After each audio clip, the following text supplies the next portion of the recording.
अस्सलाम वालेकुम, नमस्कार, सत श्री अकाल एंड गुड इवनिंग। मैं हूं अर्ज़ू काज़मी और आप देख रहे हैं पॉइंट ऑफ व्यू। हमें जी जॉइन किया है साजिद तार साहब को। आप सब सर को जानते हैं और अक्सर हम उनको डिफरेंट चैनल्स पे सुनते रहते हैं। बहुत शुक्रिया सर कि आज आप आए हैं। Thank you so much Aarzoo. Sir आज बड़ा कुछ जमा हुआ हुआ है। वैसे तो खैर एक चीज़ मैं आपसे ये भी कहना चाहूँगी कि आज इस्लामाबाद सेंटोरस मॉल में जो आग लगी है, तो पाकिस्तान में ये लंबी-लंबी बिल्डिंग्स बनाने की परमिशन तो दे देते हैं। कराची में भी होती है, यहाँ इस्लामाबाद, लाहौर सब जगह। लेकिन जब आग लगती है तो फायर ब्रिगेड के पास ऊपर तक पहुँचने के लिए कोई किस्म की उनके पास सामान नहीं होता, कोई उनके पास सीढ़ी नहीं होती या कोई ऐसी चीज़ नहीं होती, क्रेन वगैरह जिससे वो ऊपर पहुँच के उस आग को बुझाया जा सके। तो आखिर ये लोग फिर परमिशन क्यों देते हैं इतनी लंबी बिल्डिंग्स की? 3 पॉइंट है इसमें। एक तो आरजू के परमिशन देने में पैसे खाए होंगे उन्होंने, नंबर 1। दूसरा, हो सकता है कि गवर्नमेंट के कागजों में सीढ़ी मौजूद हो, वो सीढ़ी के पैसे भी खा गए हों, ये भी हो सकता है। और तीसरा है कि पाकिस्तान में जो कारोबार करता है उसकी अपनी जिम्मेदारी है, जो कुछ उसने करना है भाई। उसको गवर्नमेंट इज नॉन परफॉर्मिंग, आपको पता है, बड़े अरसे से, आज से क्या 75 साल से गवर्नमेंट तो आज के अगर कागजों में देखा जाए कुछ समझ ही नहीं आ रही कि कौन से जिन्नात चला रहे हैं पाकिस्तान को। इंसानों के तो बस की बात नहीं लग रही जो इस वक्त हो रहा है सिलसिला। आपको पता ही है, जिस तरह आपने खुद फरमाया कि पंजाब की गवर्नमेंट जो है वो अपने ही फेडरल मिनिस्टर को अरेस्ट करने के लिए इस्लामाबाद आई थी, जी जी। थे उनके, और उन्होंने फिर आगे टोपी ड्रामा किया। उन्होंने कहा भाई उसके शनाख्ती कार्ड के ऊपर एड्रेस तो फैसलाबाद का है, तो वहां चले जाएं। हालांकि वो उनको अगर लीगली देखा जाता तो वो अरेस्ट हो सकते थे वहां से, लेकिन वो इंटरेस्टेड नहीं थी इस्लामाबाद पुलिस, क्योंकि वो उन्होंने भेजना था वापस, जब वो डील होगी होगी। लेकिन उसमें आरजू पाकिस्तान को चलाने के लिए पाकिस्तानी खुद ही इंटरेस्टेड नहीं है, सीरियस ही नहीं है उसमें वजह यह है कि लोग दूसरों के तजर्बे से सीख लेते हैं, अपने तजर्बे से ही सीख लें। भाई 75 साल को थोड़े साल थोड़ी होते हैं। लंदन प्लान पहला जो बना था पाकिस्तान के लिए, प्लान बना इमरान खान का, वो भी लंदन में बना था, ज़हीरुल इस्लाम साहब ने बनाया, आईएसआई वालों ने वहां जाके। आज भी लंदन प्लान नंबर 2 जो है वो भी लंदन में ही बन रहा है। कभी आपने देखा है कि ऐसा कंट्री जिसका कैपिटल इस्लामाबाद है लेकिन फैसले सारे लंदन में होते हैं? कभी नोट किया आपने? तो वहां पे ये सीढ़ियां वीडियां, लोगों की जानें बचाना, ये सारा ये फजूल है इन चीजों में बात करना। लेकिन इस पे देखा जाए तो इंटरेस्ट नहीं नजर आ रहा है ना। देखें, हमारे जो पाकिस्तान के जो चलाने वाले हैं उन्होंने अगले दिन कह दिया है कि हम इसको डिस्टेबलाइज नहीं होने देंगे। मेरा उसमें मशवरा ये था कि ये भी एक सियासी बयान है, सियासी तकरीर है। आपकी ये जो तकरीर है 1 साल लेट है, आपको ये चाहिए थी 1 साल पहले करते। अब वो डिस्टेबलाइज हो चुका है। उसकी वजह ये है, सूबे अलग अलग बिहेव कर रहे हैं, एक दूसरे के खिलाफ लड़ रहे हैं। एक इंसान जो है वो लोगों से हल्फ ले रहा है पूरे, वो कहता है कि इस्लामाबाद पे हमला कब होना है। तो अब ये डिस्टेबलाइज हो चुका है और अभी भी आप सीरियस नहीं है इस पे। और दूसरा, आपको ये स्टेटमेंट देने से पहले चाहिए था कि आपका तो 1 महीना रह गया। ये स्टेटमेंट नए चीफ को देनी चाहिए थी ताकि वो अपना माइंडसेट बताते लोगों को भी मैं किस डायरेक्शन में जाना चाहता हूं। आपका अब इस पे सीरियस होना आखिरी महीने में बेमानी है। बिल्कुल, क्योंकि सारा टाइम तो इन्होंने अपना ज़ाया कर दिया, एक वर्ड नहीं बोला इस तरह का। लेकिन सर साथ-साथ पंजाब गवर्नमेंट जो है वो फेडरल गवर्नमेंट के लोगों के ऊपर केस कर रही है, फेडरल गवर्नमेंट वाले जो है पंजाब पे केसेस कर रहे हैं। कुछ अजीब-सा माहौल बना हुआ है।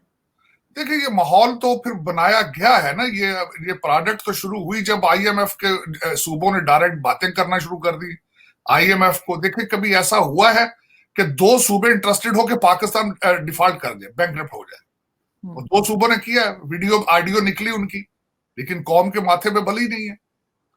और इस वक्त कौम की डायरेक्शंस जो है वो बिल्कुल जिहाद की। खान साहब जो है इस वक्त, मैं एडमिट करूंगा कि he is the most popular leader, उनकी पार्टी मोस्ट पॉपुलर, लेकिन उनका ऑब्जेक्टिव क्या है? जिहाद।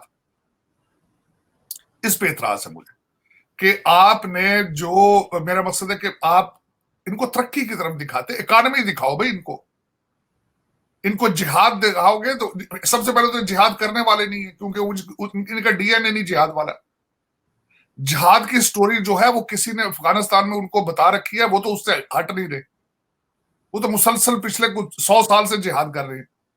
वो तो करेंगे भाई, वो तो कर रहे हैं। आपका डीएनए भाई, ये पंजाबी बच्चे हैं, ये जिहाद वाले नहीं है, ये तो पार्टी चाहते हैं तो साथ जिहाद का नाम रखना चाहते हैं। ये तो किसी ने आपको गलत बता दिया। खान साहब कहते हैं जिहाद है, ये सियासत नहीं जिहाद है। और लेकिन ये कि इनको ये नहीं पता कि यहाँ पे जो लोग रहते हैं उन्होंने हमेशा फॉरेन इन्वेडर को वेलकम कहा है, उन्होंने जंगें नहीं लड़ी।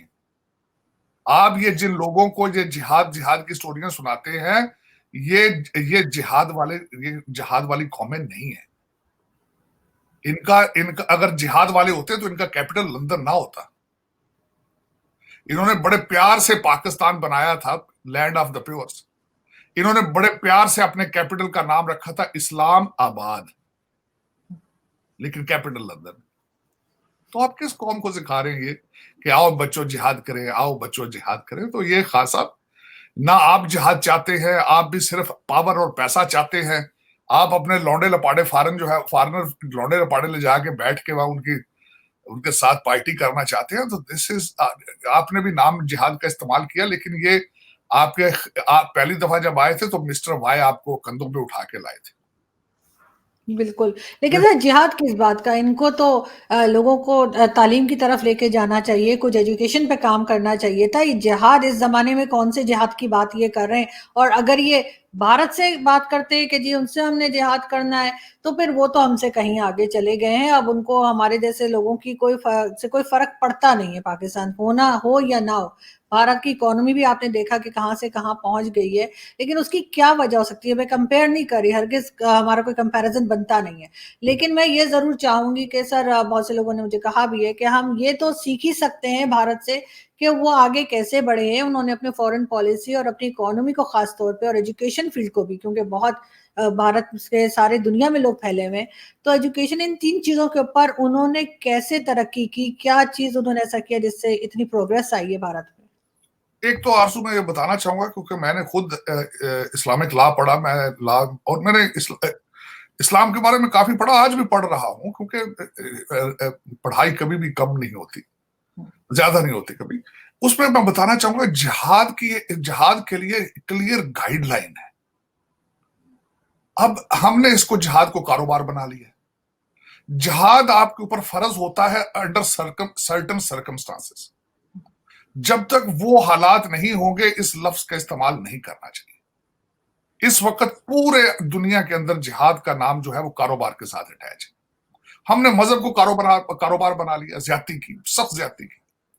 इस्लाम जिसका नाम ही अमन है, उसको हमने कितना बदनाम कर दिया। सबसे पहले तो ये मैं बात इस पे बताना चाहूंगा कि ये जो बच्चे हैं आजकल के, जिनको पता ही नहीं है कि इस्लाम का मतलब क्या है, इस्लाम क्या है, इनको बस बता दिया जाता है आओ बच्चों जिहाद करें, आओ बच्चों, तो वो डीजे बट के पीछे चल पड़ते हैं।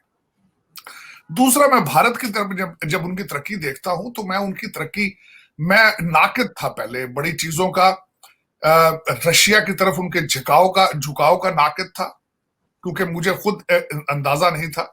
मैंने रशिया की हिस्ट्री बाद में पढ़ी तो हमें प्रोपेगेंडा कर करके ये बताया जाता था कि रशिया वेस्टर्न सिविलाइजेशन से बहुत पीछे है, और मैं भी उसी का शिकार था। हालांकि रशियन साइंटिफिक अचीवमेंट्स बहुत पहले वो चांद पर भी गए और बड़े very compatible to the other world. एक तो सबसे अच्छा उनका डिसीजन ये था कि रशिया क्योंकि पास में था, और दूसरा वहां टेक्नोलॉजी उनसे और उनके साथ उनकी तरफ झुकाव, ये अच्छा फैसला था। दूसरा सबसे बड़ा फैसला उनका ये था कि उन्होंने इंपोर्ट बंद कर रखी थी, हर चीज भारत के अंदर बन रही थी। दूसरा फैसला। तीसरा फैसला उनका ये था कि जब आईटी की इंफॉर्मेशन, आईटी के कंप्यूटर स्टार्ट हुआ, तो अर्ली डेज में उन्होंने ऐसे इंस्टीट्यूशंस की बुनियाद रखी जहां पे इस वक्त 26 उनके आईटी इंफॉर्मेशन टेक्नोलॉजी के इंस्टीट्यूट है, जो कि इस वक्त एमआईटी से ज्यादा एडवांस्ड है। और आज उनको फ्रूट नजर आ रहा है, और उनके पीछे लीडरशिप देखें। अगर आप उनके पिछले 10 वजीर आजम देखें तो दे वर वेरी नेशनलिस्ट।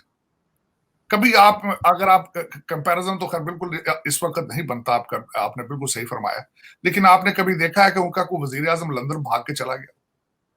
आपने कभी उनका देखा है कि कोई वजीर आजम जो है उसके बच्चे वहां पे हों? कभी आपने देखा है कि उनके वजीर आजम की प्रॉपर्टियां सारी वहां हैं? कभी आपने देखा है कि हुकूमतें चेंज होने के सारे फैसले किसी और मुल्क में हो रहे हो? बल्कि यहां तक है सोनिया गांधी जो कि इटालियन है, उन्होंने बड़ा टफ टाइम देखा है। वो इटली वापस जा सकती थी, लेकिन नहीं गई, वो भारत में रह रही है, अब वही वहीं के कपड़े पहनते हैं। हमारी इस वक्त most popular lady Maryam Nawaz ने अगले दिन जाते दफा स्टेटमेंट छोड़ी है कि मैं सर्जरी कराने जा रही हूं। भाई आप पाकिस्तान के लोगों को एक मैसेज दे के गई है कि you are third class human.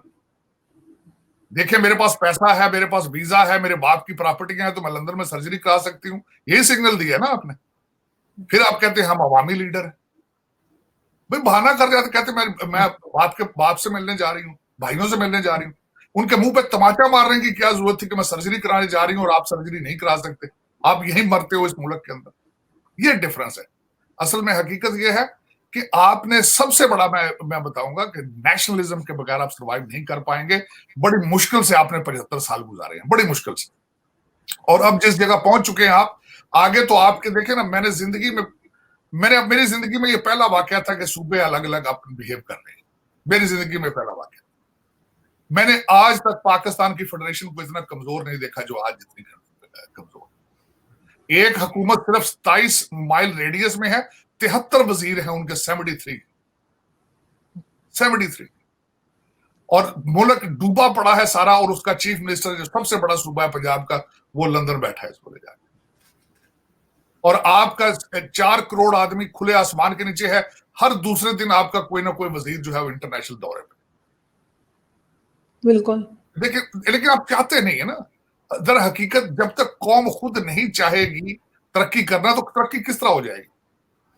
देखे ना आप और दूसरा मैसेज, ये जो रूलिंग एलीट है आपकी डुअल सिटीजन, सारे बाहर के पड़े हुए हैं। इनको ये नहीं पता कि ये डम है, ये नहीं है कि इनको नॉलेज नहीं है कि कौमें किस तरह तरक्की करती हैं। ये सारे बाहर के पड़े हुए हैं। हमारे अमीरुल मोमिनीन भी ऑक्सफोर्ड के ग्रेजुएट थे भाई, जो जिहाद की ट्रेनिंग कराई है उन्होंने। लेकिन उन्हें कोई फर्क नहीं पड़ता ना सर, इन लोगों को कोई फर्क नहीं पड़ता। पाकिस्तान में अगर कुछ लोगों के पास नहीं है, इनके घर में तो कमी नहीं है, तो इन्हें फर्क नहीं पड़ता। इसी तरह से बिलावल भुट्टो जरदारी जो हैं वो भी अब फॉरेन मिनिस्टर बन गए और जर्मनी पहुंच के उन्होंने स्टेटमेंट दिया कश्मीर के बारे में, और इसी किस्म की बातें वो कर रहे हैं। वैसे आप मेरे अपनी एक राय हो सकती है, लेकिन मुझे ऐसा लगता है, maybe I am wrong, कि हिना रब्बानी खैर उनसे बेहतर परफॉर्म कर सकती थी, लेकिन इनको बनाया गया। नहीं, हिना रब्बानी खर तो एक वर्कर है, उसको कौन आगे लेके आएगा भाई। वो पैदा हुआ है सोने का चमचा लेकर। देखिए ना, हिना रब्बानी खर जो है वो भुट्टो फैमिली से तो नहीं था। अगर उनका कुछ जरदारी के साथ रिश्तेदारी होती, भुट्टो फैमिली से रिश्तेदारी होती, तो आज हो सकता है वो भी प्राइम मिनिस्टर होती। यही तो ट्रेजेडी। मैं तो इसको ना सियासत मानता हूं ना जमहूरियत मानता हूं इनको। लेकिन ये कि इस पे इनको सबको पता है, लेकिन ये मुल्क अपने कंट्री को बचाना है, खुद नहीं चाहते। नेशनलिज्म नहीं है, ये सिर्फ लूटने जाते हैं, लूट के बाहर आ जाते हैं। आप आरजू किसी वक्त आके टोरंटो में देखे ना, वहां कितने कितने बड़े महल बनाकर बैठे हैं आपके ये रूलिंग एलीट के बच्चे। क्योंकि जाते तो वो उनके बाप तो वहां है ना, वो लूटने के लिए, लेकिन पैसा कमाते हैं सारा फौरन टोरंटो आ जाता है। बहुत बड़े बड़े महल है वहां पे। इन इन आपके करप्ट जो रूलिंग एलीट है, जिनका अलायंस है, फिर इनका आरजू, इनका अलायंस है, इनका सबका इत्तेहाद है। ये अखबारों में और टीवी चैनलों के ऊपर अलग अलग सीटों पे अलग अलग राग अलाप रहे होते हैं, लेकिन शाम को बैठते हैं तो इकट्ठे खाने खाते हैं, एक दूसरे को बताते हैं अभी मैंने इतना लूट लिया है। तो रिश्तेदारियां हैं आपस में, इनकी रिश्तेदारियां भी हैं। देखिए सब जुल्म खुदा का। एक भाई नून लीग का लीडर ऊपर गवर्नर, दूसरा दूसरी फाइनेंस मिनिस्टर दूसरी पार्टी का। बिल्कुल। कौम चूरन जो है। अच्छा मैं आरजू बताता हूँ कौम किस तरीके से इस वक्त जो है वो उनके हालात खराब हो चुके हैं, ज़हनी तौर पे मऊफ हो चुके हैं। एक अगले दिन एक बड़े पढ़े लिखे बैरिस्टर के साथ मेरी बात हुई, तो मैंने उसको कहा यार कि देखो ये ऑक्सफोर्ड का पढ़ा है, जिहाद जिहाद कर रहा है, ये क्या कर रहा है। उसने कहा देखें जी ताड़ साहब, ये वही उनको बताएगा जो लोग सुनना चाहते हैं। लीडर का काम यही होता है कि कौम को बताए जो वो सुनना चाहते हैं। अब इन्होंने अमेरिकन को एक्सप्लेन किया है कि हमारे पाकिस्तान में लोग सिर्फ मजहब की जबान समझते हैं, इसलिए we are using the Islam as a language. Islam को उन्होंने लैंग्वेज बना दिया अब। लेकिन देखे ना, अगर इंसान होते तो ऑक्सफोर्ड से कुछ सीख के गए तो ऑक्सफोर्ड सिखाते हैं भाई ऑक्सफोर्ड किधर जा रही है, आप कहां जा रहे हो। लेकिन उसमें इस वक्त मसला ये है कि नेशनलिज्म जीरो है। और मेरे ख्याल में इस वक्त जो है बड़े युद्ध की तैयारी है इस वक्त ये है कि अमीरुल मोमिनीन समझते हैं, उन्होंने अपनी कोर कमेटी को बताया है कि अगला फौजी अफसर जो है, अगला फौजी जर्नैल जो है, चीफ, अगला नया चीफ अगर हमारी मर्जी का नहीं आता तो मेरी सियासत खत्म है, मैं अगला इलेक्शन नहीं जीत पाऊंगा। 4 लोगों के नाम भी तो कह रहे हैं, लिख के रख दिए कि जो उन्हें मारना चाहते हैं। वो तो बड़े अरसे का कहते हैं जी, वीडियो रिकॉर्ड करके मैंने रख दी है, फलां कर दिया, ये कर दिया, वो तो एक ड्रामा। ये तो इनका नाम तो ड्रामा खान है भाई, ये तो सुबह शाम ड्रामे पेश करते हैं, स्टेज शो करते हैं, लोग आके देखते हैं, सुनते हैं। अफसोस के साथ ट्रेजेडी यही है कि एंड रिजल्ट जीरो। उसमें बात यह है कि आज जो मैं खबरें आज के जो न्यूज देख रहा था कि इस वक्त पूरा पूरा कंट्री दो चीजों के ऊपर खड़ा है, एक आपके हैकर भाईजान है और एक आपके फौजी भाईजान। अच्छा, वो भी 2 लड़ रहे हैं आपस में, वो 2 हैकर्स हैं, ट्विटर पे लड़ रहे हैं। वो कह रहे हैं ये फेक है, वो कह रहे हैं ये फेक है। अब पता नहीं उनमें से कौन सही है और कौन फेक है। लेकिन सर, बिलावल भुट्टो जरदारी ने भी तो विजिट किया है जर्मनी का, जैसे मैंने पहले कहा था। तो आप हाँ, किस तरह से देखते हैं? देखिए, मैं उसमें जो एक बहुत बड़ी बात है इस वक्त जो बाहर निकली भी है, जिसको खबरों में इस वक्त डिस्कस किया जा रहा है, वो कहते हैं जी कि बाजवा साहब ने कश्मीर का नाम नहीं लिया। वो हमारे एक एक्स एम्बेसडर है बासत साहब, उनका एक बयान आया कि उन्होंने कश्मीर को इग्नोर किया है। दूसरा वजीर खारजा है जो हमारे बिलावल भुट्टो साहब, उन्होंने जब वहां जर्मन जो एना लीना बेयरबैक जो उनकी फॉरेन मिनिस्टर है उसके साथ जब उन्होंने प्रेस कॉन्फ्रेंस की, वहां उन्होंने कश्मीर का जिक्र किया। बल्कि जो वजीर खारजा है वहां की, उन्होंने भी कश्मीर के बारे में बात की। जो मुझे इसमें सारी चीजें नजर आ रही हैं आरजू, जो मैं देख रहा हूं वॉशिंगटन डीसी में बैठ के, एक तो अमेरिका को यकलख जो पाकिस्तान की मोहब्बत जाग गई है पिछले एक हफ्ते से 10 दिन से, एक तो वो देखा है, और दूसरा वजीर खारजा जो जर्मनी की फॉरेन मिनिस्टर है उनका बयान कश्मीर के हवाले से। जो मुझे दो चीजें नजर आ रही हैं कि इस वक्त अमेरिका और western countries, European countries Bharat से नाराज हैं, रूस से तेल लेने की वजह से, और यूक्रेन में उनका झुकाव रूस की तरफ होने की वजह से नजर आ रहा है कि यूरोपियन कंट्रीज और अमेरिका ये थोड़ा से they are flexing the muscles. लेकिन ये टेम्परेरी स्टेट होगी। उसकी वजह ये है कि Bharat has grown so big, matter of fact, in economically, and दूसरा इन्फ्लुएंस के लिहाज से कोई ना कोई चीजें सेटल हो जाएंगी जल्दी। इस पे मेरा क्योंकि उसमें मैं अगले दिन एक जगह देख रहा था, पढ़ रहा था मैं एक जगह पे कि अमेरिका के अंदर इस वक्त फॉर्चून 500 कंपनीज के 60 सीईओ जो हैं दे आर इंडियन डिसेंट के। और दूसरा जो इस वक्त जो वो मोदी जी ने प्रोग्राम शुरू कर रखा है $1.2 ट्रिलियन का, जिसका वो जो शक्ति है जिसका नाम है कि स्पीड ऑफ द लाइट, जिसमें 16 मिनिस्ट्रियों को उन्होंने इकट्ठा कर दिया है to attract the investors and industrialist to come to India versus China, और चाइना से भी लोग निकल कर भारत में आएंगे। तो इतने बड़े प्रोजेक्ट हैं। लेकिन ये कि ये जो आपने बात की वजीर खारजा की, इसमें थोड़ी सी जो उन्होंने कश्मीर के बारे में बात की, इस वक्त ये इंटरनेशनल न्यूज में जो है काफी आगे चल रही है कश्मीर के हवाले से, और हमारे बिलावल भुट्टो साहब के जर्मनी के दौरे पर। बिल्कुल, लेकिन सर इनको भी तो चाहिए ना कि जैसे वो मेजर गौरव आर्या भी आप जानते हैं उनको, वो उन्होंने कई बार कहा कि भाई ये 5-10 साल के बाद कश्मीर कर लें, अभी 75 साल से तो कुछ कर नहीं पाए। उसके बजाय अपनी इकोनॉमी को देखें, अपने लोगों को देखें, अपने मुल्क को देखें जिसका बुरा हाल कर दिया है, बाद में कर लें ये कश्मीर। तो ये हर जगह जाके ना तो फूड शॉर्टेज की बात करते हैं, ना इकोनॉमी की बात करते हैं, ना कोशिश करते हैं कि कोई बाहर की कंपनीज यहाँ पर आए। ठीक है, हालात खराब है, लेकिन कोशिश तो की जा सकती है। उसके बजाय ये हर जगह जाके कश्मीर और फलस्तीन का रोना शुरू कर देते हैं, जिसका कोई फायदा इनको होता नहीं। देखें, वो इसके पीछे सियासी मकासद होते हैं बात करने के, वो इनको भी पता है इस वक्त जो हालात पाकिस्तान के इकानमी के हालात हैं। लेकिन इस जाके कश्मीर की बात करना, फलस्तीन की बात करना, सियासी इसमें चीजें होती हैं। देखिए, शहबाज शरीफ साहब आए यूनाइटेड नेशंस में, अगर मुझसे पूछा जाए तो उनको बनता था कि वो फलस्तीन की बात करते। फलस्तीन के बारे में जो अरब कंट्रीज है वो बात नहीं करते, तो आप उनके फुफड़ लगते हैं आप उनके। लेकिन आपने अपना छोड़ के सारा 4 करोड़ पाकिस्तानी जो उनको, बल्कि वो खैर उस पर तो खैर क्या किसी ने देना। लेकिन बिलावल भुट्टो साहब एक बात में कामयाब रहे हैं, 1 करोड़ यूरो की कमिटमेंट ले आए हैं जर्मनी से, और वो मेरे ख्याल में जर्मनी से पाकिस्तान तो नहीं आएंगी, वहीं से इधर उधर हो जाएंगी, स्विट्जरलैंड, लंदन, टोरंटो आ जाएंगे। मुझसे कल परसों किसी ने पूछा आरजू के, उन्होंने कहा जी आप जो बाहर से पैसा जा रहा है ये कहाँ जा रहा है? मैंने कहा भी पाकिस्तान तो नहीं आएगा, लाहौर कराची से आटे का थैला नहीं पहुंचता सलाब दुकान तक, तो डॉलर किस तरह पहुंचेंगे? ये तो इम्पॉसिबल है। देखिए ना, कोविड के पैसे हमने खाए, पिछली दफा जलजला आया हमने खाए, तो ये पैसे पहले तो मैं समझता हूँ फॉरेन बैंकों से पाकिस्तान ही नहीं जाएंगे, जाएंगे भी तो इस्लामाबाद से आगे नहीं जाएंगे।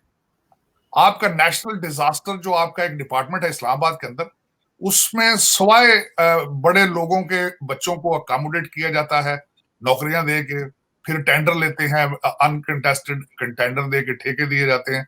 एक लूट मार का बहाना है, वो जिस तरह है वो किया जा रहा है। लेकिन मुझे अफसोस इस बात का होता है कि हमारी पाकिस्तान के अंदर सबसे ज्यादा स्ट्रॉन्ग जो पार्टी है, जो जिसने सारा कुछ बनाया है, एक हाइब्रिड निजाम है, वो एस्टेब्लिशमेंट है। अब वो बात तो अगले दिन बाजवा साहब ने एक कैडेट कॉलेज में जाके ये तो कर दी है कि भूख के खिलाफ लड़ना है, जंग करनी है, इकॉनमी ठीक करनी है, लेकिन ये बातों के से नहीं अब होगा। ये बातें तो बड़े अरसे से हो रही ना, अखबारी बातें कि हमने एक्शन ले लिया है, JIT बन चुकी है, हम इसको बर्दाश्त नहीं करेंगे, हम ये करेंगे, हम घास खा लेंगे, फलां कर लेंगे। इस वक्त इनको चाहिए ये था कि रोड मैप देते भाई। रोड मैप देने से मुराद ये है कि इंपोर्ट अपनी जो है वो पहले बंद करो, लोकल मैन्युफैक्चरिंग शुरू करो। कोई रोड मैप आपने दिया आज तक? किसी को बताया कुछ? सबसे बड़ी बात यह है, फॉरेन इन्वेस्टमेंट आने के लिए या मुल्क को तरक्की करनी है, लॉ एंड ऑर्डर के हालात बेहतर होने चाहिए। कभी आज तक उस पर तवज्जो दी गई? नहीं दी गई। लेकिन सोचिए। सर यहाँ तो यही लगता है कि शायद घास ही खाई जा रही है। मगर ये कि बाजवा साहब ने जो बात की कि जी जो पाकिस्तान आर्मी है या जो फौज है वो आम लोगों के साथ मिल के किसी को भी इस किस्म की लूट मार नहीं करने देगी या कंट्री का कुछ नुकसान नहीं करेगी, इस किस्म का उन्होंने एक स्टेटमेंट जब बात कर रहे हैं वहां पे दिया है कि उनका साफ कहना था कि हम ही ठेकेदार हैं, मतलब फौज ही कर रही है। तो फिर वो ये जो लूट मार हो रही है, जो वहां से बाहर से फंड आ रहे हैं, तो उसको क्यों नहीं फिर ये लोग देखते? या जाहिर है या फिर इनका भी हिस्सा होगा, यही हो सकता है। देखें, एक मिनट, मेरे ख्याल में एक दिन के अंदर बन सकता है ऐसा सिस्टम, अगर कोई बनाना चाहे, लेकिन विल नहीं है। कि अगर मुझसे अगर पूछा जाए आज, मैं पूछा जाए कि आप भी क्या करोगे, मैं इनको कहूंगा कि हर वीकली एक रिपोर्ट शाया की जाए, एक कंप्यूटर वेबसाइट बनाई जाए जिसके ऊपर सिर्फ ये हिसाब दिया जाए पूरी दुनिया को कि जो बाहर से पैसा आ रहा है हम किस तरह उसको खर्च कर रहे हैं। एक दिन लगता है वेबसाइट बनने में, और वीकली रिपोर्ट शाया की जाए कि बाहर से इतना पैसा आया था, ये फला फला जगह पे हमने इतना आटा दिया है, इतनी चीनी दी है, सारा एक दिन लगता है। और उसकी बुनियाद रखें ताकि करप्शन को रोका जा सके, और वो मिसाल बने वो वेबसाइट, ताकि दूसरे डिपार्टमेंट्स भी उनको फॉलो करें, एक कल्चर, एक ट्रेडिशन शुरू किया जाए। लेकिन कौन करेगी? क्योंकि सर ये तो वही करेगा ना जिसका नाम उन चोरों की लिस्ट में नहीं होगा। नहीं होगा, वही तो कह रहा हूं ना। देखिए ना, जब वजीर आजम फंड में से ही पैसे खा गए थे कोविड के, अमीरुल मोमिनीन, देखिए ना, अमीरुल मोमिनीन रियासत मदीना के ठेकेदार, जब वही खा गए थे पैसे, आज तक जवाब नहीं दिया वजीर आजम फंड से 40 अरब रुपया, तो आगे मजीद कौन करेगा? किसकी हेडेक है? कोई नहीं। बिल्कुल। तो वो सर वो थे ना, वो जनरल अफजल, वो कह रहे थे कि जी मैंने 25 लाख एक एक पेशेंट पे लगाए, पता नहीं कौन सा उनको वैक्सीन लगा रहे थे सोने की, जो 25 लाख एक पे खर्च हो रहे थे। और कई हॉस्पिटल्स के फंड्स थे चाइना के, उन्होंने कहा था हॉस्पिटल्स बनाए जाएंगे, चीजें खरीदी जाएंगी, एक एक कुछ भी नहीं हुआ। लेकिन देखे ना, जिन लोगों की बात कर रहे हैं उनके उनके महल्लात तो यहाँ टोरंटो में है, उनके प्रॉपर्टियां तो लंदन में है। उनको देखिए, मदद तो हुई है पाकिस्तान की, पाकिस्तानियों ने प्रॉपर्टियां खरीदी ना टोरंटो में। लेकिन पाकिस्तानी तरक्की तो करते हैं, मैंने आपको हमेशा कहा पाकिस्तानी बहुत तरक्की कर रहे हैं, लेकिन पाकिस्तान में नहीं कर रहे तरक्की। पाकिस्तान तरक्की कर रहे हैं दुबई, लंदन और टोरंटो में, और कहीं नहीं कर रहे तरक्की। लेकिन अफसोस है, अब सिसक रहा है। अब पाकिस्तान 75 साल से आप देखे ना, एक एक पाकिस्तान में बेचारा क्या करे, जितना लूटा है आपने, उसको उसके साथ जो किया है आपने, वो कहां तक जाए? मैं अभी तक भी हैरान हूं कि लोग बेचारे फिर भी जिंदा हैं। अब तो हालत ये है, मैं हमेशा कहता हूं कि इस वक्त 2 वक्त का खाना पाकिस्तान के अंदर लग्जरी है। एक टाइम लोग लोग बहुत, इस वक्त सफेद पोश लोग जो कराची लाहौर में बैठे हैं, जो बेचारे मुलाजिम पेशा है, वो बेचारे पेट्रोल डालते हैं तो बिजली का बिल खत्म हो जाता है, बिजली का बिल देते हैं तो बच्चों की ट्यूशन फीस खत्म हो जाती है। लेकिन ये कि अगर नहीं किसी को पता, तो सिर्फ ये जो रूलिंग एलीट है, जिनका अलायंस है, और उस अलायंस के अंदर एक एक सियासी पार्टियां नहीं है, उसमें जुडिशरी भी है, उसमें एस्टेब्लिशमेंट भी है, जिसका हाथ पड़ता है वो कम नहीं करता।